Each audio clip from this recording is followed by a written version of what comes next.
Hello, everyone. Welcome back to another edition of the Benchwarmer Sports podcast. I'm Raffi and as always, joined by Davian.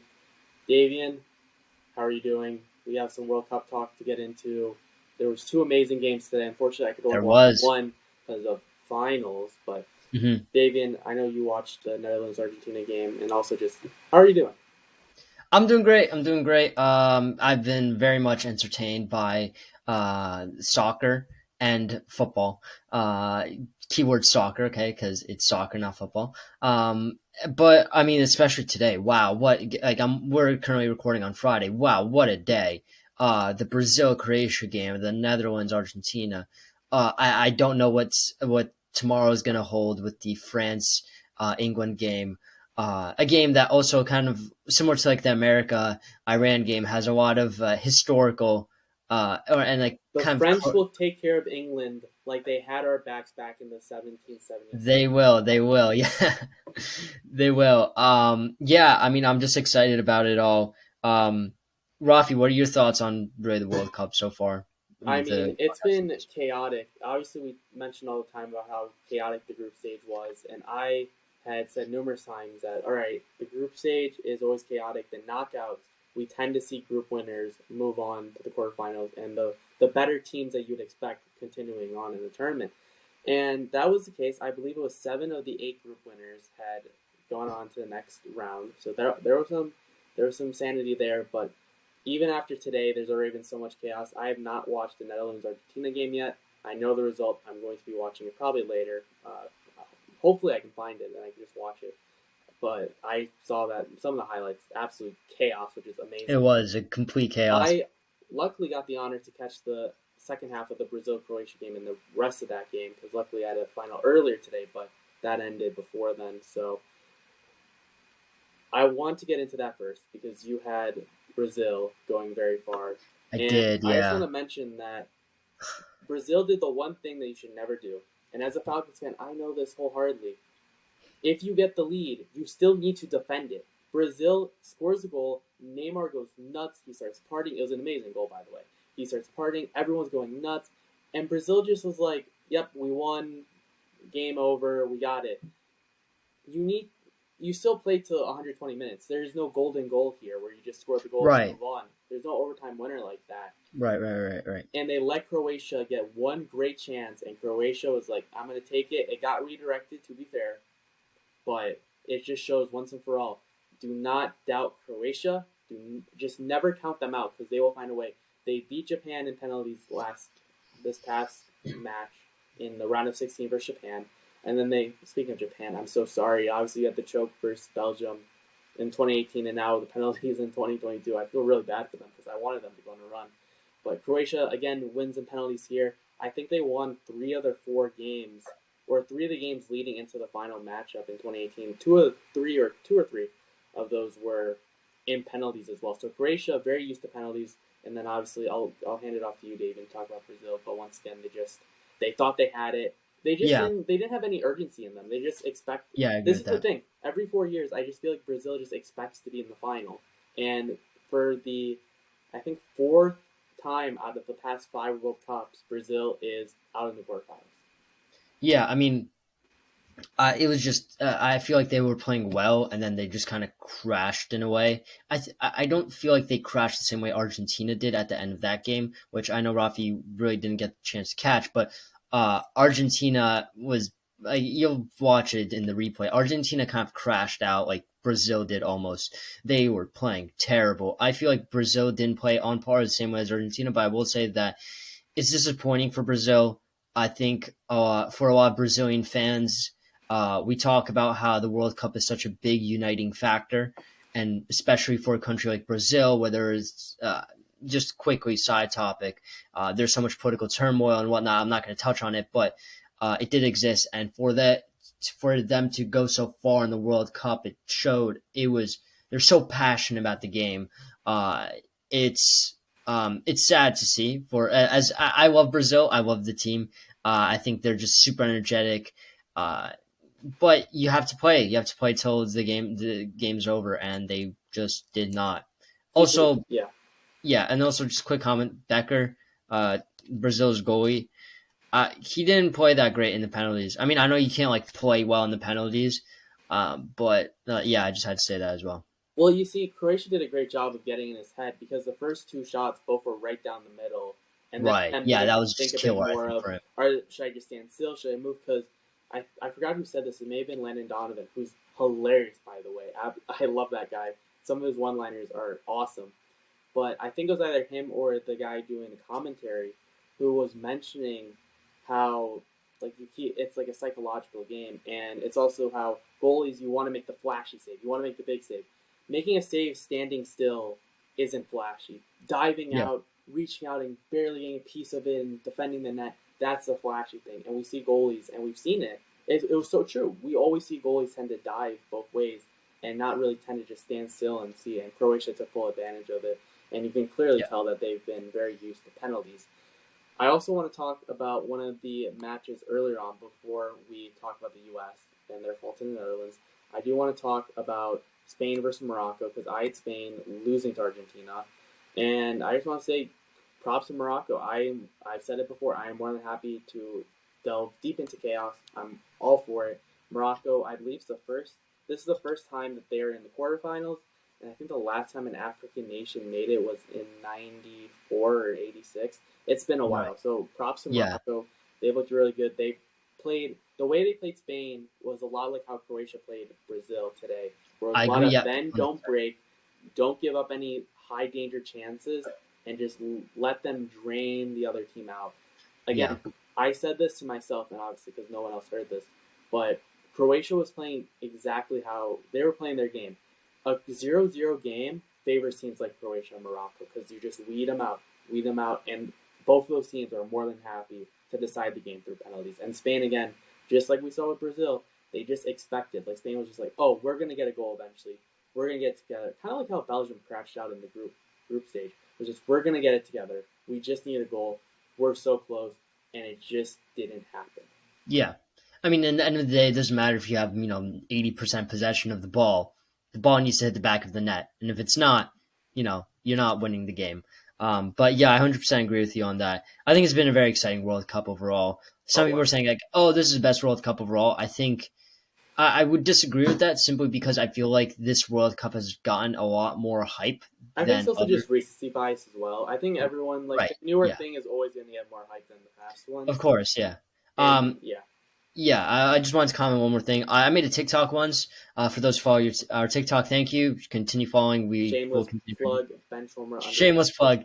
Uh, I made a comment saying that the hype behind this World Cup was so lackluster. And I feel that even though the hype leading up to it was so lackluster, the hype that we have right now for the World Cup is, I think, close to insane. It's everyone is talking about it. Uh, at least like in my school, we're currently like we're having to do senior quotes, and half the guys are having a quote about something like to do with the World Cup or soccer. So I think it's great. It's great for the game of soccer. Yeah, as a big MLS fan, I really hope this benefits the MLS, grows their fan base. But like speaking about new leagues, I do want to comment. The XFL is starting up, and their jerseys look fire. Ben DiNucci's playing. I mean, we all have Ben DiNucci, right? Ben DiNucci.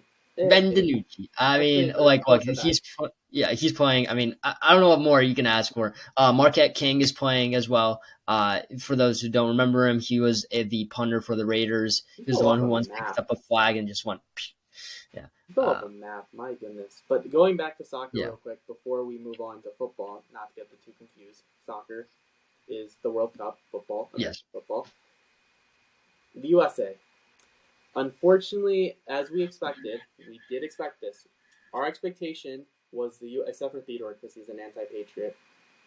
No offense to him. He'll see this podcast at some point.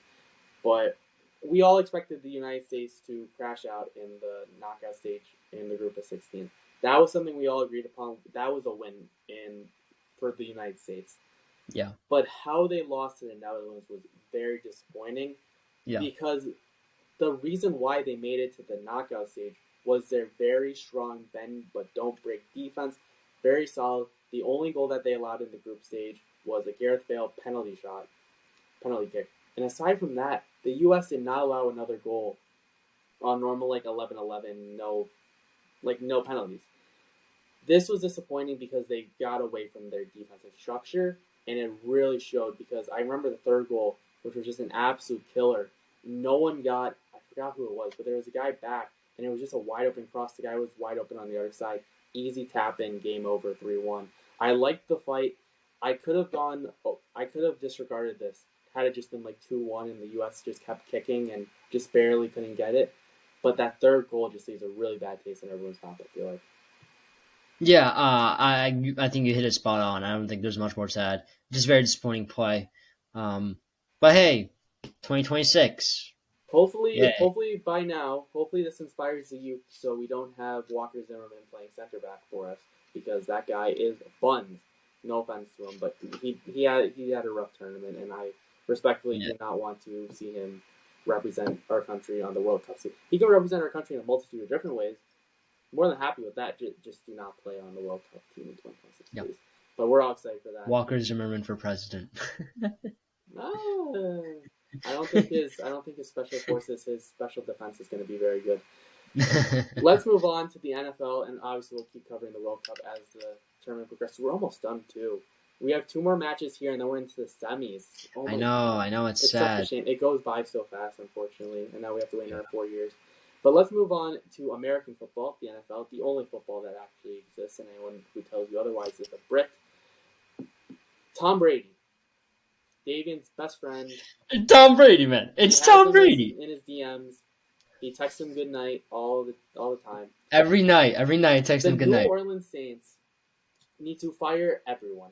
Just fire everyone. Oh yeah, 100%. As an Alvin Kamara owner, I am so peeved about how that game went because they just didn't use Alvin Kamara properly. It was 1 yard rush after 1 yard rush up the middle, after 1 yard run up the middle. And then you have Mark Ingram catching the passes, doing the design. Yeah, they're like... I love Mark Ingram. Don't get me wrong. Mark Ingram is the guy that you give for a 1 yard rush or to get him just go right up the middle and get some yards. Alvin Kamara, you should be throwing the ball to. Unfortunately, Ingram now is out for the season, so this kind of forces them to use Kamara. Sad. But it was just like you guys. If you just utilized Kamara, the Saints would have won the game. Yeah, it's just why. It's just why were you playing like that? Of course I was rooting for the Bucks because Tom Brady. But I didn't get the way they were playing. Also, I forgot who was running out of bounds. I think it was Mark Ingram. Mark Ingram stepped out of bounds early. Right, Mark Ingram just stepped out of bounds. He was playing on a torn MCL. Okay, true. He was MCL trying to get to the goal line a few drives earlier. Right. So yeah, true. when that happened, I think because you can still play on an ACL tear, I believe. And then yeah. I mean, we saw that with Carson Wentz a few years ago. Right. I mean, I think it's just a bad play by the Saints, especially at the end. The Bucks, you can't be winning. You will win games like this, but you won't be facing teams like the Saints often. They're going to be winning the NFC South, but the NFC South is so bad where it's like... Right, yeah. But, I mean, I just have to say, Tom Brady just strikes again. Every time you count him out, he just shocks everybody. I'm sorry, that was insane. I will say this. Out of all the times that Tom Brady's come back, there are 2 times when I could easily predict that it was going to happen. One was 28-3, which made that experience so much more worse because I knew it was coming. And second was Monday Night Football this past Monday because it was so obvious that the Saints just, every single opportunity that they had to shoot themselves in the foot, they took full advantage of. It was so obvious that they were throwing the game. I think there's very few comebacks that you could talk about. They always come with this out, Tom Brady's come back from 10 points in X amount of games. It's but the only games you remember is, of course, the 28-3 game. And I think, of course, this might be recency bias, but I think you will only remember this game as well. Of course, there are other games in the past, like AFC Championship game against the Broncos when we came back against Peyton Manning. But I think in case of, Tom Brady's top comebacks, this has to be up there. I will say... Yeah, I mean, I do want to comment one more thing about the Buccaneers. Their use of Rashad White, I really like it. I really like it. Fournette went down, and it's going to be interesting to see how they use Fournette. Yeah, I agree with that. Other than that, I mean, the Buccaneers are still, I can't even call them a Super Bowl contender yet. they're just not playing on par to that. It is Tom Brady, but then again, it's just Come on, like last we year they can't. looked. Last year Tampa was respectable, and they just lost to the Rams, who were obviously the champion. They wound up being the Super Bowl champ that year. This year is just different with the Bucks, where it's like they lost a ton of guys on their offensive line. Fournette's hurt. Obviously, Rashad White, as you mentioned, stepped in, but it just feels different this year because things are just not going Tom Brady's way. But we both know, unfortunately, I do far too well, that when Tom Brady's counted out, somehow he's going to miraculously win the Super Bowl. So I'm not going crazy here, but and saying he's going to win the Super Bowl. But I do think I wouldn't be shocked if Tom Brady just the things are snapped because that's how things work sometimes. I wouldn't be surprised either, and of course I would want that, especially if the Patriots don't really have a shot. But I guess let's move on. Let's talk about another QB whose last name starts with whose name starts with B. I don't know. That's a poor transition. Baker Mayfield, though. He played awful, and then he played well last night on Thursday Night Football. Did he play the entire game? I didn't catch all of it. So He did play the entire game, leave yes. you for the analysis on Baker Mayfield. Yeah, so he actually played the entire game, which was a surprise from the first part because he got signed and then he got signed, and then 2 days later right? he's playing. It was like Tuesday or Monday. Yeah, it's like, how are you learning the playbook that quickly? I don't know. They played terrible, and then they somehow caught on. Raiders, am I disappointed in them? Yes and no. Yes, because, you just choked a massive lead to the Rams. But no, because you guys used Josh Jacobs, and he scored enough fantasy points for me to feel safe. You know it. I love him. I love Josh Jacobs. He is the new Derrick Henry for me, because Derrick Henry, how I like to call him, my king chipmunk, has not been doing great. The reason why I call him Chipmunk is that there's a picture that was once taken on Monday Night Football of him, and he looks like a chipmunk. But yes, very disappointed with Derrick Henry, but impressed with the Rams and pulling off the win. Yep. Obviously, the Rams not going to make the playoffs this year. I'm probably, once I'm done with my finals, I might take a look and see what the biggest fall off from Super Bowl champ, what the worst Super Bowl hangover has been. So that would be something very interesting for me to look into, because the Rams is definitely up there with some of it has to be, most definitely. But we shall see. Yeah. Real quick, I also want to mention it's Desmond Ridder time. Finally, it is. Time. They're going to give him a week. They're going to give him the bye week that the Falcons have, which is week 14, which is so dumb to have a bye week this late into the season. But whatever. So they're giving that to Desmond Ridder. Then he's getting his first start versus the Saints, versus the Aints. That's going to be a very interesting game, big rivalry game. I believe it's in New Orleans as well. So that's going to be a great opportunity for Ridder to show off what he's got. Expectations to just be better than Mariota. Mariota's been throwing away games left and right. So I'm glad we finally have some Ridder time, because worst case, if in like 4 weeks where we just feel meh about him, there's a possibility we take a quarterback, or we can just continue to ride out with Ridder. Because again, it doesn't hurt to have Ridder wait this long to get the starting gig until the team. Right. So the team feels more confident in him. I'm fine with it. Remember, Patrick Mahomes, for example, not saying the two are the same, but Patrick Mahomes basically took the entire season off. I think he played week 17 because the Chiefs had a bye or something. So yeah, in his first year, so perfectly fine to let your quarterback relax for a year and learn the playbook. So I'm all for it. Moving on, Von Miller out with an ACL tear. Yeah, very rough news. Obviously, it's rough. That was their big addition this offseason, and obviously Von Miller is a great guy as well. So we hope the best for him.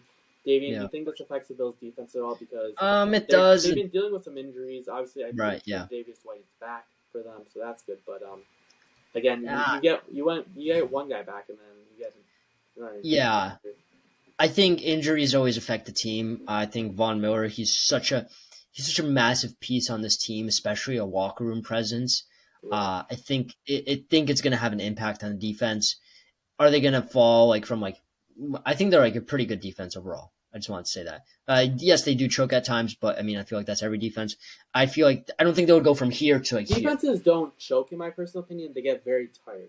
I agree with that. That's a big misconception. If the defense relies too much on the offense, we see it all the time where a defense could be shutting down someone, but at some point they just start to give up because you just lose all that energy because you're barely getting any time to relax because your offense keeps going 3 and out. Yeah, I agree with that. But I mean, it sucks that he's out. But speaking about other people that are affiliated with the Bills, OBJ, he stated he's not going to play. Like, he stated, why would I play in a regular season game? Why don't I just play in the playoffs? My thoughts on that are simple. It's egotistic for him to say that. You're coming off a torn ACL. Take whatever opportunity you get if you really want to play in this week. If you don't, then just like go off and retire. I don't know. I think he will sign with the team. I just don't see a team just saying like, oh yeah, sure, you could just join us in week 18 when we're not even going to be trying. But yeah, sure, just come join us. I just had to say that. And then I think when it comes to the NFL playoff picture, I think it stays fairly similar. We'll get into more detail in the future, especially when it comes to the NFC and the AFC wild card, because that's a complete debacle. It's like the AFC East teams versus the NFC East teams to get into the wild card positions. Yeah, well, Rafi, what are your thoughts on the NFL playoff picture as it stands right now? Do you think I do have a follow up question for you after you answer that one? If the Falcons have a chance of getting into the playoffs, should they go for it? Which they do have a chance if they if they win next week against the Saints and they continue to do well. Do you think they should push for the playoffs, or more so work on really improving Desmond Ridder? Well, I will say they don't really have a chance, or rather, they don't really have a choice. Pardon me, because players are always going to want to win. You're not going to have players just be like, "Oh, let's just gain experience, guys. It's okay if we don't make the playoffs." You're going to be driven as a player to make the playoffs. So obviously, every team, even teams like the Texas and Bears, who are eliminated, are still going to just want to finish the season out strong, because you're thinking about players who, like Lorenzo Carter, for example. I think he's on a 1-year deal. Mariota's on a 1-year deal, so he had the opportunity to earn a second contract. Now he's benched, but regardless, you get the gist. Where a lot of players are on 1-year contracts, you want to prove and make yourself worth getting a long-term, big money contract. So you have to prove that you can play in the NFL for a good number of years. If the Falcons wind up getting into the playoffs, that's obviously a great thing. But I think the big thing is next year for them, because obviously once again they have like $90 million in cap space. It's going to be good. It's just going to be good overall for them to spend a little bit, and I think it's going to be beneficial for them next year. Next year, I expect them to make the playoffs. This year, if they don't, it's no big deal as long as Ridder shows that he can be the guy. And then we're speaking about the playoff picture. I'm looking around at it right now. Right now, a lot of the teams that are in right now, I kind of expect right now in the AFC, it's the Bills, Chiefs, Ravens, Titans, Bengals, Dolphins, Jets, Jets, Jets. And in the NFC, it's Eagles, Vikings, Niners, Bucks, Cowboys, and Giants, and along with the Seahawks. Obviously, the Niners losing Jimmy Garoppolo, Jimmy Jesus, one of Davian's also best friends. Yeah, one of my also favorite, no, not favorite, but one of my respected players. Guy, it's gonna be tough. Guy Jimmy Garoppolo, he's out. That's gonna really affect them. Obviously, Brock Purdy looked good this past weekend, but then again, we see this all the time. Like hockey goalies, for example, they could have a really good first season in the NHL, but then players will start to figure you out. Just like Brock Purdy, it's a new quarterback, but just give it some time, and I'm sure that some of the defenses are going to pick up on some of his tendencies, yada, yada, yada. So that's something to keep an eye on. But, yeah, those are all the teams. And then looking on the bubble, obviously we have your Patriots as one of the teams, your the Los Angeles Chargers, Browns we'll see. But I really do think that the 7 teams that we see in both are likely going to be the 7, or if anything, there's like a team that hops over another one. I think we kind of have our playoff matchup set already. Yeah, I agree with that. When it comes to that, do you want to? Well, actually, let's switch topics because I think we're both on the same page with the playoffs and NFL. Let's go to college football playoffs. What are your thoughts on that? Oh, that is such a great transition because I really want to talk about the college football playoff. TCU. Okay, first off, rare CFPW right there. Did I do it right, David? And then I hit with the rest of the Yeah. I'm only a few years older than you, so hopefully I still got it. Anyways, yeah, great job, college football playoff. You did good. Georgia won. UMich at 2, TCU at 3, Ohio State at 4. You got it right. I'm a bit shocked with how USC, I think they fell to like 8 or something. I was a bit shocked with how they fell. Yeah, I think that's a far drop for USC. I'm not too annoyed about it. Like, I'm not too disappointed. It's not something where I'm going to exhaust all my energy into saying that's terrible. Because once again, Tulane's going to win the Cotton Bowl either way. But the main thing that matters is you got the top 4. You got the 4 right, and that's really big for me. One thing that I do want to bring up before we get into the matchups and close the show, is one thing that I'm wondering is we saw how this past weekend TCU lost a very close game and they still got in and did not move. One thing that I'd like to think about, and I want you to answer this question, Davian. I want to pitch this to you. You've already seen this in, I think, the group meet or whatever group chat we're in. Do you think that in 2 years when we go to a 12-team playoff, teams in the top 4 or teams that are undefeated entering conference championship week will rest their guys in pursuit of the college football playoff? Do you think we're going to lose the importance of conference championship when we have a 12-team playoff? Because we have seen that teams in that top 4, like if you lose, you're not really going to fall out in all likelihood of the top 12, for example. I still think there's going to be an importance because I think that with 12 teams, I think that the committee is going to be more volatile with like moving them up and down, and also just like who your matchup is because that is important, right? You don't want to be the first seed going against, let's say, the 12th seed would be, let's say it would be Utah, right? The 12th seed would be Utah. You wouldn't want to be UGA, rest your players, and all of a sudden you fall down to the 8th seed and you're going against someone like Michigan or Ohio. So, let's think about it though. If Georgia had lost, I don't think Georgia would have fallen any further than 2 this past week, for example. Michigan, if they had lost, I don't think they'd be full. I think they'd say it. Right. But I think fluctuations would be bigger if it's 12 team. Because it's like, you're still going to make it into the playoffs, right? Because the whole thing is when they're looking at it, it's not like, oh, should they rank first, second, third, fourth? They also look at it, should they go into the playoffs, really?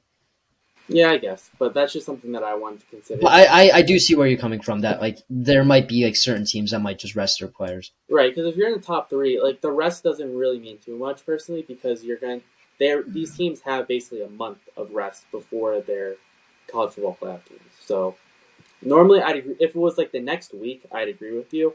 But because everyone has a month to rest regardless, so it's like maybe it doesn't play into it too much. Maybe if someone's dealing with injuries, like Jackson right. and Jigba for Ohio State, obviously he's just foregoing it because he's been dealing with injuries. Obviously, if he had something, maybe he would have sat out for but I don't know. Yeah. The one thing I would also add on is that if it's 12 team, how's the playoffs going to work? Because it's going to be the top 4 get byes. Right. But would we go all the way through January and what? Right. It's like, are we going to have all of a sudden the college football players after the Super Bowl? Right. That's the big thing. Or to be before. And this happened with hockey, I think. I forgot what event it was. But you do not want to have any tournament, any big event, marquee event happening on Super Bowl weekend if you're any other sports team or organization, because you will not get any views on it. You'll get like your right.